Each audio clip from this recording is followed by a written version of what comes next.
Hello sa mga mama, mga mami, mga nanay na mayroong mga maliliit na babies. So, gumagamit tayo ng wipes. Kahit tayo, gumagamit tayo ng wipes. Importante ito, lalo na kung working mother tayo. Okay. Dahil this is for our personal hygiene. Kapag meron tayong maliliit na mga babies, bumibili tayo ng iba't ibang uri o klase ng wipes na available sa ating community. Okay. Now, bumibili kami sa online. Okay. Now, ito ang brand ng binibili namin. Yan, Unilove. Yes, Unilove po ito.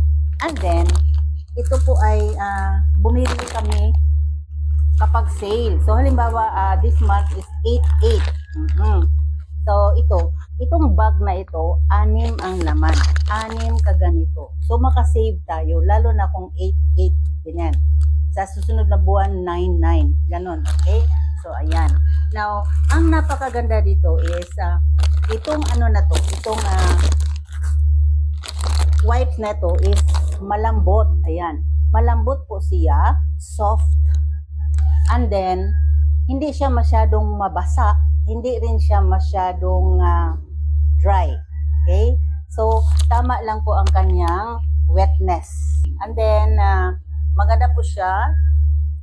And then, may amoy po siya. May mga different variants.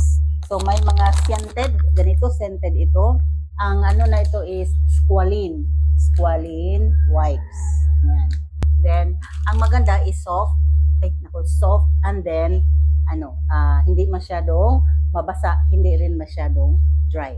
So, ito po ang para sa akin na nasubukan ko na is ito po ang maganda. And then dahil sellable po ito ang product ng Unilove is madaling mabenta. So, that means that palaging bago.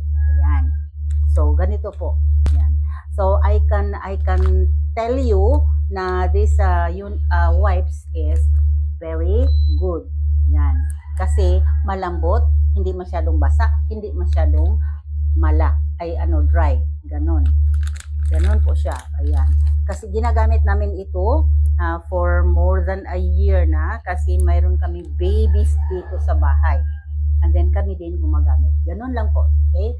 So, bili na kayo. Maganda po siya. Tested na rin namin and then proven effective. Maganda. Ganon. Okay? So, that's all and bye-bye.